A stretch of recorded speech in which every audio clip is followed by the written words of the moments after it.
Iran समर्थित PMF पर America ने बड़ा अटैक किया है। पीएमएफ ठिकानों पर अमेरिका की स्ट्राइक, ये स्ट्राइक हुई है इराक में। उत्तर मध्य इराक में USA-10 से बॉम्बिंग की गई है। पॉपुलर मोबिलाइजेशन फोर्स यानी पीएमएफ के ठिकाने तबाह कर दिए हैं अमेरिका ने।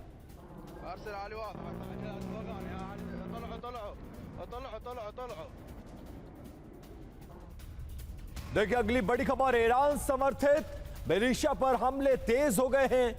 इराक के किरकुक में अमेरिका ने स्ट्राइक कर दिया है। दुबीज में पीएमएफ के हेडक्वार्टर पर हमला कर दिया गया है। कताइब अली ब्रिगेड का मुख्यालय इस हमले में तबाह हो गया है। ईरान के दोस्तों को भी अमेरिका ढूंढ ढूंढ कर मारता नजर आ रहा है। किरकुक में अमेरिका ने बड़ा स्ट्राइक किया है।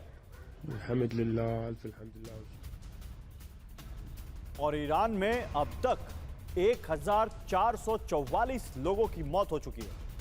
अमेरिकी हमलों में 18,551 लोग घायल हैं।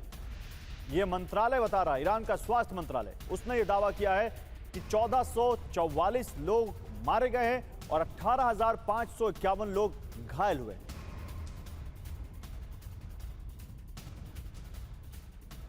और ईरान में अमेरिका इजराइल के हमले तेज हो गए हैं। ईरान पर विध्वंसक हमले का नया चरण शुरू हो गया है।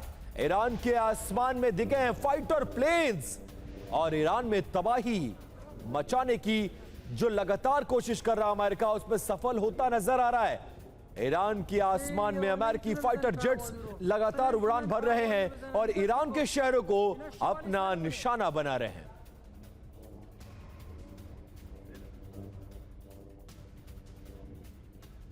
और इजरायल का ईरान में बड़े हमले का दावा। तेहरान में बासिज फोर्स के ठिकानों पर अटैक किया है। स्ट्राइक में बासिज फोर्स का सेंटर तबाह हो गया है। बासिज फोर्स के कई लड़ाकों के मारे जाने का दावा है।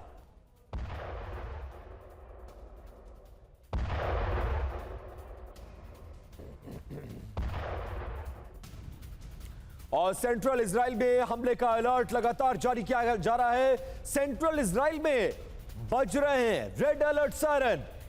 लोगों से अपने घरों के अंदर बंकरों में रहने की अपील की जा रही है और इजराइल के तमाम शहरों को ईरान निशाना बना रहा है।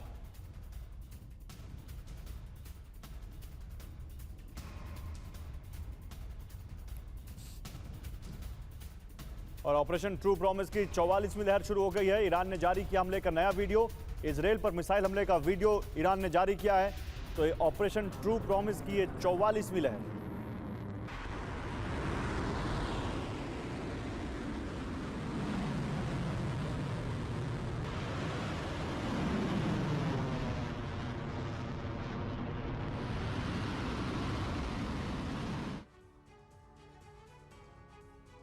देखिए अब आपके लिए यह समझना जरूरी है कि कैसे समंदर और आसमान से अमेरिका पर ईरान कहर बरपा रहा है। एक तरफ से जाल में इसको फंसा लिया है, ये डिटेल्स आ रही है। देखिए क्या कहा जा रहा है, समंदर में प्रहार और हवाई वार। ईरान ने समंदर की लहरों को बारूद में बदल दिया है। हॉर्मुज़ की खाड़ी जो कि दुनिया की लाइफलाइन है, अब एक डेथ जोन बन चुकी है। हॉर्मुज़ में हर गुजरता तेल टैंकर अब गौरव ईरान के निशाने पर है। बिल्कुल। और पानी के नीचे बिछी माइंस अमेरिकी जंगी जहाजों के लिए काल बन गई। मानव रहित आत्मघाती नावें किसी भी वक्त टकराने को तैयार है। दुनिया की रगों में दौड़ने वाला तेल अब ईरान की मुट्ठी में है और अमेरिका के विशालकाय विमान वाहक पोत अब खुद को सुरक्षित नहीं महसूस कर। जी बिल्कुल, लेकिन कहर सिर्फ समंदर तक सीमित नहीं है।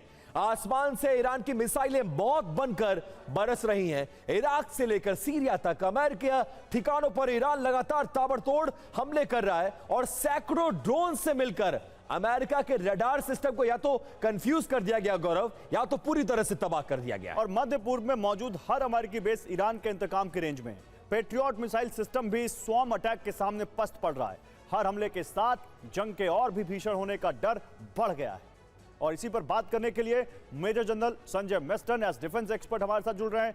ग्रुप कैप्टन विनोद ऑगस्टीन हमें डिफेंस एक्सपर्ट के तौर पर ज्वाइन कर रहे हैं। जनरल मेस्टन, पहले आपसे सवाल, ये जो समंदर में हम लगातार बात कर रहे हैं, देखिए आज 14वां दिन है और इन 14वें दिन में एक दिन ऐसा नहीं लगा है जब समंदर पर ईरान की पकड़ कमजोर हुई हो। वो अलग बात है ट्रंप कुछ भी कह रहे हो, लेकिन स्ट्रेट ऑफ हॉर्मुज अभी भी ईरान की पकड़ में है। अमेरिकी जहाज तक वहां से सेफली पास नहीं कर पा रहे हैं। तो फिर ये किस बात का यहां पर बड़ा बड़ा दावा कि हमने अमेरिका की नेवी खत्म कर दी, कि हमने अमेरिका का पूरा नौसेना का बेड़ा खत्म कर दिया, जब आप स्ट्रेट ऑफ हॉर्मुज तक नहीं छुड़वा पा रहे? बिल्कुल, देखिए अमेरिका की जितनी भी अभी तक ब्रीफिंग्स हुई है उसमें प्रेसिडेंट ट्रंप ने साफ बोला है तकरीबन हमने 40 से 60 शिप डिस्ट्रॉय कर दी हैं। स्ट्रेट ऑफ हॉर्मुज में इन्होंने 19 माइन लेयर्स को डिस्ट्रॉय कर दिया है।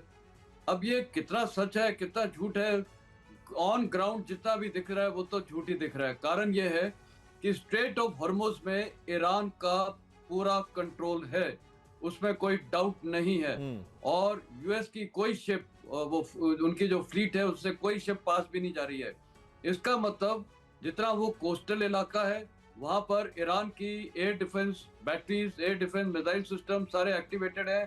कोस्टल इनके डिफेंसेस पूरे तैयार हैं। और जो इनकी आईआरजीसी की स्वॉर्म ड्रोन्स और स्वॉर्म शिप्स हैं, छोटे छोटे असॉल्ट शिप्स हैं, वो इतने सारे घूम रहे हैं और उनको टारगेट करना मुश्किल हो रहा है। और उनके पास हर कुछ फैसिलिटी है कि वो जाके अपने माइन लेयर्स जो है वो माइन लगा सकती है। उसमें हर टाइप के माइंस है, नेवी के जितने भी माइंस हैं। तो थोड़ा उन्होंने खतरा करके रखा और फिर इन्होंने 3-4 शिप्स को भी बर्बाद कर दिया, जो मर्चेंट शिप्स हैं, जो ऑयल कैरियर थे जी। तो साफ जाहिर है कि ऑन ग्राउंड जो हालात बोलते हैं उसमें पूरा डोमिनेशन आईआरजीसी नेवी का है। जी हाँ, बिल्कुल। और सर ये कहा जा रहा है ये वॉर कम इंफॉर्मेशन वॉर ज्यादा लग रहा है और अमेरिका इसको डाइवर्ट करने की कोशिश कर रहा है, लेकिन अपर हैंड ईरान का नजर आ रहा है।